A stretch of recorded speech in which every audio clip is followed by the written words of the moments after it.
Hi friends, welcome to Biology Simplified Tamil. நான் உங்கள் செந்தில்நாதன். இப்போ நம்ம அனிமல் கிங்டமில் ஃபைலம் சீலன்ட்ரேட்டா ஆர் நிடேரியா பார்க்கலாம். நிடேரியாவோட பழைய நேம் தான், ஓல்டு நேம் தான் சீலன்ட்ரேட்டா. நம்ம நியூ நேம் நிடேரியா தான். ஓகே, நிடேரியாவோட ஸ்பெஷல் கேரக்டர் ஸ்ட்ரக்சர் அப்படின்னு பார்க்கும்போது mostly they are marine organism, கடலில் தான் இருப்பாங்க. But exception is there everywhere, எல்லா இடத்துலையும் எக்ஸப்ஷன் இருக்கும் இல்லையா? அப்படி ஃப்ரெஷ் வாட்டரில் இருக்கக்கூடிய நிடேரியா யார் அப்படின்னா hydra. Next, they are diploblastic, 2 germ லேயர்ஸ்லேருந்து டெவலப் ஆகி வரவங்க. ஏசிலோமேட்ஸ் அப்படின்னா no body cavity, body cavity இங்கே கிடையாது. பட் ஸ்டில் இங்கே பாருங்கள், இங்கே மவுத் இது அப்படின்னா மவுத் மாதிரி இந்த ஸ்ட்ரக்சர் இருக்குன்னா இங்கே ஒரு கேவிட்டி மாதிரி ஒரு ஸ்ட்ரக்சர் இருக்குது. But this is not a body cavity. இது வந்து சீலன்ட்ரான் அப்படிம்பாங்க. இதை கேஸ்ட்ரோ வாஸ்குலார் கேவிட்டிம்பாங்க, பாடி கேவிட்டி கிடையாது. ஸோ ஃபுட்டு உள்ளே போய் டைஜஸ்ட் ஆகி வெளியே வரத்துக்கு சேம் மவுத்தை தான் யூஸ் பண்ணுறாங்க. மவுத் வழியாக தான் ஃபுட்டு போகுது, டைஜஸ்ட் ஆன வேஸ்ட் மெட்டீரியலும் இது வழியாக தான், சேம் ஓப்பனிங் வழியாக தான் வெளியே வரப்போகுது. So acoelomate, that is no body cavity. இங்கே இருக்கக்கூடிய கேவிட்டி ஒரிஜினல் பாடி கேவிட்டி கிடையாது, அது சீலன்ட்ரான் அப்படின்னு சொல்கிறோம்.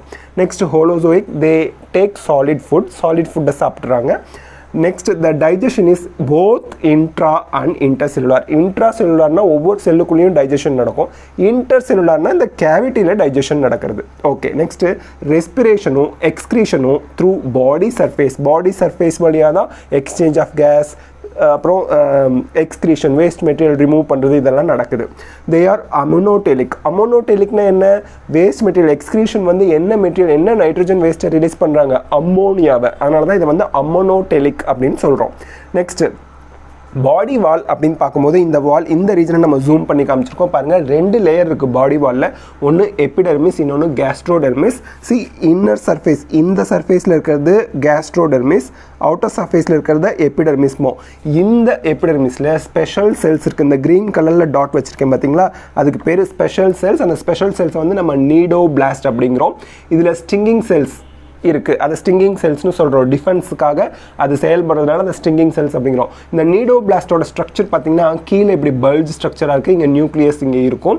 அதுக்கப்புறம் இந்த பிளாக் கலரில் வரைஞ்சிருக்கிறது வந்து அந்த ஷார்ப்பாக இருக்குது. அதுலேருந்து இந்த வயலட் கலரில் நம்ம வரைஞ்சிருக்கிறது பியர் ஷேப்பில் இருக்குது இல்லையா, இந்த பியர் ஷேப்டு ஸ்ட்ரக்சர் இருக்குது. இது எதுக்காகனா ப்ரே, இது வந்து கார்னிவோர்னா ப்ரேவை பிடிச்சி சாப்பிட்றது, அடித்து சாப்பிட்றதுக்கு ஹெல்ப் பண்ணுறது அண்ட் டிஃபென்ஸ்க்கு ஹெல்ப் பண்ணுறதுனால தான் ஸ்டிங்கிங் செல் அப்படின்னு சொல்கிறோம். இது ப்ரே அடித்து சாப்பிட்ற கண்டிஷனில் டிஃபென்ஸ் அப்போ இந்த ஸ்ட்ரக்சரில் இருக்கும். டிஃபென்ஸ் இல்லை, இப்போ நார்மல் கண்டிஷனில் இருக்கும்போது இந்த பியர் ஷேப்பில் இருக்கக்கூடிய எக்ஸ்டென்ஷன் இருக்கு இல்லையா, இந்த பிளாக் கலரில் இருக்கிறது இதெல்லாம் உள்ளே நோக்கி இன்வேஜன் ஆகிட்டு வரும். ஸோ இந்த பிளாக் கலரில் இருக்கிறது இங்கே உள்ளே நோக்கி வி ஷேப்பில் உள்ளே நோக்கி வந்துருச்சு, இப்படி வந்துடும். அதுக்கப்புறம் இதை சுற்றி சர்க்குலராக அப்படியே காயில்டு ஸ்ட்ரக்சராக இந்த பியர் ஷேப்பில் இருக்கக்கூடிய அந்த எக்ஸ்டென்ஷன் உள்ளே போயிடும். இது வந்து நம்ம இந்த மாதிரி ஸ்ட்ரக்சரில் இருக்கும்போது இதை நெமட்டோசிஸ்ட் அப்படின்னு சொல்லுவாங்க. நார்மலாக இருக்கும்போது நீடோபிளாஸ்ட்னு சொல்கிறோம். இந்த மாதிரி ஸ்ட்ரக்சரில் மாறும்போது நெமட்டோசிஸ்ட் அப்படின்னு சொல்கிறாங்க. ரெண்டும் ஒன்று தான்.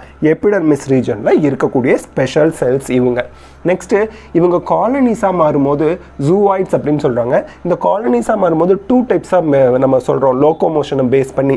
ஒன்று பாலிப், இன்னொன்று மெடூசா. பாலிப் அப்படிங்கிறது மூவ் ஆகாது, அதைத்தான் செசைல் அப்படின்னு சொல்கிறாங்க. இங்கே செசைல் அப்படின்னா நோ மூவ்மெண்ட், ஒரே இடத்துல அட்டாச்சாக இருக்கும். But whenever it is required, தேவைப்படுறப்ப மட்டும் மூவ் பண்ணும். மற்றபடி இது மூவ்மெண்ட் இல்லாமல் செசைலாக நார்மலாக இருக்கும். Example hydra. மெடூசா அப்படிங்கிறது ஃப்ரீ ஸ்விம்மிங் ஜூவாய்ட்ஸ். காலனிஸ் வந்து ஃப்ரீ ஸ்விம்மிங் அப்படியே மூவ் பண்ணிக்கிட்டே இருந்ததுன்னா அதை வந்து நம்ம மெடூசா டைப் அப்படிங்கிறோம். இங்கே எக்ஸாம்பிளுக்கு ஜெல்லி ஃபிஷ்ஷை சொல்கிறாங்க. ஜெல்லி ஃபிஷ்ஷோட ஸ்ட்ரக்சர் வந்து அம்ப்ரெல்லா ஷேப்பில் இருக்குது. நெக்ஸ்ட்டு, சிமெட்ரின்னு பார்க்கும்போது both radial and bilateral symmetry இருக்குது. சில ஆர்கானிசத்தில் ரேடியல் சிமெட்ரி இருக்கும், சில ஆர்கானிசத்தில் பைலேட்ரல் சிமெட்ரி இருக்கும். Diffused type of nervous system இருக்குது. ஸோ நியூரான்ஸ் எல்லாம் அப்படியே பாடி ஃபுல்லாக அப்படியே டிஃப்யூஸ்டாக ஸ்ப்ரெட் ஆகி இருக்குது, ஸ்கேட்டர்டாக இருக்குது. ரீப்ரொடக்ஷனை பொறுத்த வரைக்கும் both asexual and sexual reproduction ரெண்டுமே நடக்குது. ஏசெக்ஷுவல் ரீப்ரொடக்ஷன் பார்க்கும்போது பட்டிங், எக்ஸோஜீனஸ் பட், அவுட் சைடில் பட்டை ப்ரொடியூஸ் பண்ணுறது ஹைட்ராவில் நடக்கு. செக்ஸுவல் ரீப்ரொடக்ஷன் அப்படிங்கிறது formation and fusion of gametes மூலியமாக நடக்கிறது. டெவலப்மெண்ட் அப்படிங்கும்போது எக்குலேருந்து எப்படி டெவலப் ஆகுது? எக்குலேருந்து டைரெக்டாக யங் ஒன்ஸ் வந்துருச்சு அப்படின்னா அது வந்து டைரக்ட் டெவலப்மெண்ட் ஹைட்ராவில் நடக்குது. இன்டைரக்ட் அப்படின்னா எக்குலேருந்து லார்வா, பியூப்பா இந்த மாதிரி ஸ்டேஜஸில் வந்ததுன்னா அது வந்து இன்டைரக்ட் டெவலப்மெண்ட் அப்படிம்போம். So most important larva exam point of வியூவில் பிளானுலா லார்வா. Planula larva. ஓகேயா, பிளானுலா லார்வா வந்து மோஸ்ட் இம்பார்ட்டண்ட்டாக இருக்குது. இப்போ நம்ம சில எக்ஸாம்பிள்ஸை நிடேரியாவில் பார்க்கலாம். நிடேரியா எக்ஸாம்பிளில் ஃபஸ்ட்டு நம்ம பார்க்குறது ஹைட்ரா. ஹைட்ராவை பொறுத்த வரைக்கும் ஃப்ரெஷ் வாட்டர், செசைல்னா மூவ் ஆகாது, but still it can locomote whenever it is required. எப்போ தேவையோ அப்போது லோகோமோஷன் மூவ்மெண்ட் நடக்கும். மூவ்மெண்ட் எப்படி நடக்கும்? அப்சைட் டவுன் நடக்கலாம், இல்லை ஏர் பபிள் ஃபார்மேஷனும் நடக்கலாம். அப்சைட் டவுன் அப்படின்னா என்ன அர்த்தம்னா, இப்படி இருக்குது, இந்த மாதிரி ஸ்ட்ரைட்டாக ஹைட்ரா இருக்குது, இது அப்படியே தலைகீழாக வந்து கீழே இருக்க பகுதி மேலே போயிடும், இந்த டென்டக்கிள்ஸை வச்சு அப்படியே வாக் பண்ணி போகிற மாதிரி மூவ் பண்ணி போயிடும். அது அப்சைட் டவுனாக மூவ் பண்ணி போகிறது. ஏர் பபிள் ஃபார்மேஷன் அப்படிங்கிறது ஏர் பபிளை ஃபார்ம் பண்ணும்போது இது அப்படியே மிதக்க ஆரம்பிச்சிடும், பாயன்சி கிடச்சிரும், அப்போது தண்ணியில் மிதந்து அப்படியே மூவ் பண்ணி போயிடும். இல்லைன்னா அப்படியே பல்ட்டி அடிக்கிறது. எப்படின்னா இந்த அப்பர் சைடு வந்து கிரவுண்டில் டச் பண்ணும், திருப்பியும் இது மேலே போயிடும். குட்டி கரணை அடிக்கிறதுன்னு சொல்கிறாங்களா, அப்படியே குட்டி கரணை அடிச்சுக்கிட்டே போகிறது. இல்லைன்னா சில புழுவெல்லாம் பார்த்திங்கன்னா இப்படி இப்படி இப்படி இப்படி மூவ் பண்ணி போகும். அந்த மாதிரி இது வந்து தரையை டச் பண்ணும் டென்டக்கிள்ஸ், அப்புறம் இப்படி இப்படி இப்படி மூவ் பண்ணி போகும். ஸோ இந்த மாதிரி 4 விதமான லோகோமோஷன் மூவ்மெண்ட்டும் இதில் இருக்குது. ஆனால் எப்போ தேவையோ அப்போ மட்டும் தான் லோகோமோட் பண்ணுவாங்க. ஆக்சுவலாக தே ஆர் செசைல், மூவ்மெண்ட் இருக்காது. நெக்ஸ்ட்டு தே ஆர் கார்னிவோர்ஸ், ப்ரேயை பிடிச்சி அடித்து சாப்பிட்றவங்க. ஹோலோசோயிக், ஸ்டிங்கிங் செல்ஸை யூஸ் பண்ணி சாப்பிடுவாங்க. ஹோலோசோயிக் தே டேக் சாலிட் ஃபுட்டை எடுத்துக்கிறவங்கள நம்ம ஹோலோசோயிக் அப்படிம்போம். Only polyp form is present. Polyp ஃபார்ம்னா செசைல் மூவ் பண்ணாது, பட் ஸ்டில் எப்போ தேவையோ அப்போ மூவ் பண்ணுவாங்க. இன்ட்ரா எக்ஸ்ட்ரா செல்லுலார் டைஜஷன் ரெண்டுமே இருக்குது. ஏசெக்ஷுவல் செக்ஷுவல் ரிப்ரொடக்ஷன் ரெண்டுமே இருக்குது. Sexual reproduction, asexual reproduction is by budding, exogenous budding, out சைடில் பட் ஃபார்ம் ஆகிறது. செக்ஷுவல் ரிப்ரொடக்ஷனுக்கு டெஸ்டிஸ் அப்பர் ரீஜன்லையும் ஓவரி லோவர் ரீஜன்லையும் இருக்குது, ஞாபகம் வச்சுங்க. இங்கே டென்டக்கிள்ஸ் இருக்குது. இந்த மவுத்துக்கிட்ட வந்து பார்த்திங்கன்னா 2 ஷார்ப் கோனிக்கல் ஷேப்பில் ஒரு ஸ்ட்ரக்சர், ஒரு டூத் மாதிரி ஒரு ஸ்ட்ரக்சர் இருக்குது 2. அதை வந்து நம்ம ஹைப்போஸ்டோம்ஸ் அப்படின்னு சொல்லுவோம், ஞாபகம் வச்சுக்கோங்க. நெக்ஸ்ட் ஆரிலியாவை பொறுத்த வரைக்கும், நெக்ஸ்ட் எக்ஸாம்பிள் ஆரிலியா. இது ஜெல்லி ஃபிஷ் அப்படின்னு சொல்கிறோம். இது வந்து டிரான்ஸ்பரண்ட்டாக இருக்கும், கலர்லெஸ்ஸாக இருக்கும். அம்ப்ரெல்லா லைக் பாடி இதில் இருக்குது, கொடை மாதிரி இந்த ரெட் கலரில் வரைஞ்சிருக்கோம் இல்லையா அது. இது வந்து மெடூசா டைப். அப்படின்னா என்ன அர்த்தம்? கண்டினியூவாக லோகோமோட் ஆகிக்கிட்டே தான் இருக்கும். ஃப்ரீ ஃப்ளோட்டிங் இன் வாட்டர், எங்கேயும் அட்டாச்சாக இருக்காது. அட்டாச்சாக இருந்தால் பாலிப், அட்டாச்சாக இல்லாமல் மூவ் பண்ணிச்சுன்னா அது மெடூசா டைப் அப்படிம்போம். ஸோ ஸ்ட்ரக்சரை பொறுத்த வரைக்கும் அம்ப்ரெல்லா லைக் பாடி இருக்குது. இதில் மேலே வந்து பார்த்திங்கன்னா 4 கொனாட்ஸ் இருக்கும். நமக்கு ஒரு சைடு 2 டைமென்ஷனில் வரையும்போது 3 தெரியுது, இன்னொன்று பின்னாடி இருக்குது. அந்த மாதிரி சென்டரில் மவுத் இருக்குது. மவுத்தை சுற்றி 4 ஆர்ம்ஸ் வந்து மவுத்தை சுற்றி அரேஞ்ச் ஆகிருக்கு. இந்த ஏரியாவில் டென்டக்கிள்ஸ் இருக்குது. டென்டக்கிள்ஸில் ஸ்டிங்கிங் செல்ஸ் இருக்கும். ஸ்டிங்கிங் செல்ஸ் டிஃபென்ஸ்க்காக. டிரான்ஸ்பரண்ட் பாடியாக இது இருக்கும். ஹைட்ரோ ப்ரப்பல்ஷன் மூலியமாக லோகோமோஷன் நடக்கும். நம்ம பார்த்தோம் கண்டினியூவாக ஃப்ரீ ஃப்ளோட்டிங்காக இருக்குது. வாட் இஸ் ஹைட்ரோ ப்ரப்பல்ஷன் அப்படின்னா, வாட்டரெல்லாம் ஃபுல்லாக உள்ளே இழுத்து ஃபோர்ஸாக கீழே நோக்கி விடும்போது அப்படியே மேலே நோக்கி உந்தி தள்ளப்படும். அதுதான் ஹைட்ரோ ப்ரப்பல்ஷன். இப்போது ப்ரப்பலெல்லாம் எப்படி போட்டு கப்பலெல்லாம் தள்ளுது, அதே மாதிரி தான் இது வாட்டரை உள்ளே நோக்கி இழுத்து அதுக்கப்புறம் ப்ரெஷராக வெளியேற்றும் போது அதை பயன்படுத்தி மூவ்மெண்ட் லோகோமோட் ஆகுது. அதை நம்ம ஹைட்ரோ ப்ரப்பல்ஷன் லோகோமோஷன் ஆரிலியா ஜெல்லி ஃபிஷ்ல இருக்குது அப்படின்னு சொல்கிறோம். ஃபைசாலியாவை பொறுத்த வரைக்கும் போர்ச்சுகீஸ் மேன் ஆஃப் வார் அப்படின்னு சொல்லுவாங்க. ஸோ போர்ச்சுகீஸ் மேன் ஆஃப் வார்னு ஏன் இதுக்கு நிக் நேம் கொடுத்தாங்கன்னா, போர்ச்சுக்கலோட போர் கப்பல் ரோந்து பணியில் இருக்கும் இல்லையா, உளவு பார்க்குற பணியில் திடீர்னு தோன்றுமா, திடீர்னு மறைஞ்சிருமா. So appear disappear all of a sudden, சடனாக அப்பியர் ஆகும், சடனாக டிஸ்அப்பியர் ஆகும். அந்த மாதிரி ஒரு போர் கப்பல் தான் போர்ச்சுகீஸோட மேன் ஆஃப் வார் அப்படின்னு சொல்கிறாங்க. So appear and disappear suddenly. அதே மாதிரி தான் இந்த ஃபைசாலியாவும் கடலில் அப்பியர் ஆகும், திடீர்னு சடனாக டிஸ்அப்பியர் ஆயிருமா. ஏன் அப்படின்னா, இதில் இருக்கக்கூடிய நிமட்டோஃபோர் அப்படிங்கிற இந்த ரெட் கலரில் வரைஞ்சிருக்க பலூன் லைக் ஸ்ட்ரக்சர், இது வந்து பலூன் லைக் ஸ்ட்ரக்சர், இதுக்கு பேர் நிமட்டோஃபோர். இது வந்து ஏரை உள்ளே வாங்கும் போது நல்லா உப்பி கடலுக்கு மேலே அப்பியர் ஆகுமா.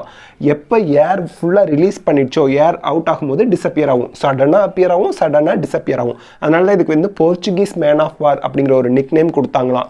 ஸோ இதில் வந்து ஜூஆய்ட்ஸ் இங்கே இருக்குது. அதே மாதிரி இங்கே வந்து டென்டக்கிள்ஸ் இருக்குது. டென்டக்கிள்ஸில் இருக்கக்கூடிய ஸ்டிங்கிங் செல்ஸ் இது வெரி இம்பார்ட்டன்ட். காரணம் என்னென்னா, இட் ரிலீசஸ் பாய்சன். இந்த பாய்சன் வந்து கோப்ரா ரிலீஸ் பண்ணுற பாய்சனுக்கு ஈக்குவலாக இருக்கும்.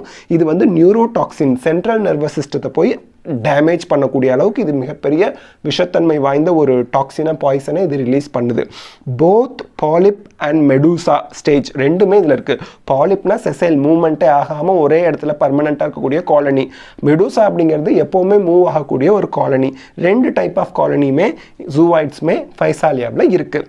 நெக்ஸ்ட்டு ஆடம்சியாவை நம்ம சி அனிமோன் அப்படிம்போம். இதில் இம்பார்ட்டண்ட்டாக நம்ம தெரிஞ்சுக்க வேண்டியது ஒரே ஒரு விஷயம் தான், புரோட்டோ கோஆப்ரேஷன் இந்த ஆடம்சியாவில் இருக்குது. இந்த ஆடம்சியா வந்து டெம்பரரி அசோசியேஷன் வித் ஹெர்மிட் கிராப்ஸ்னு அந்த நண்டு இருக்கு இல்லையா, அதோட டெம்பரரி அசோசியேஷன்ஷிப்பில் இருக்கும்.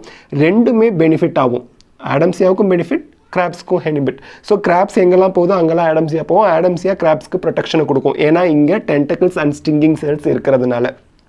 Next Obelia looks like a plant, branch ஸ்ட்ரக்சராக இருக்கும், பாலிப் கண்டிஷன், அதாவது மூவ்மெண்ட் ஆகாமல் ஒரே இடத்துல அட்டாச்சாக இருக்கும். ஸோ அப்படி பார்க்கும்போது ஒபிலியா வந்து பிளான்ட் லைக் ஸ்ட்ரக்சராக இருக்குது. அது ரொம்ப இம்பார்ட்டன்ட் ஒபிலியாவை பொறுத்த வரைக்கும். அதர் சிக்னிஃபிகண்ட் இம்பார்ட்டன்ட் பாயிண்ட்ஸ் என்ன அப்படின்னா, சம் நிடேரியா என்ன பண்ணுது, எக்ஸோஸ்கெலிட்டனை செக்ரேட் பண்ணுது.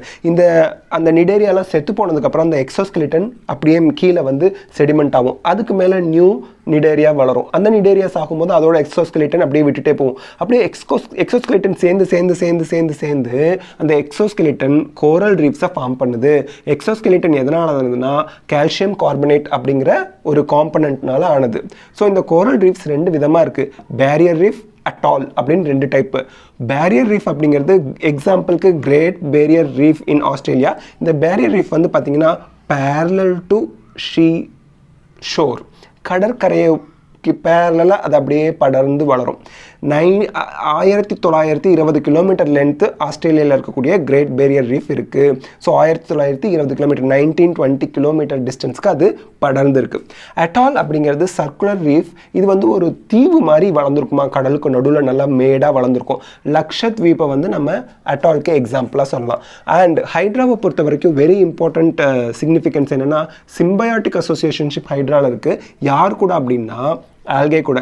ப்ரௌன் ஆல்கேவும் ஹைட்ராவும் சிம்பயாட்டிக் அசோசியேஷன்ஷிப்பில் இருந்தால் ஜூஸென்தால் அப்படிம்பாங்க. இந்த ஜூஸென்தால் வந்து ப்ரௌன் கலரில் இருக்கும், ஏன்னா ப்ரௌன் ஆல்கே இருக்கிறதுனால.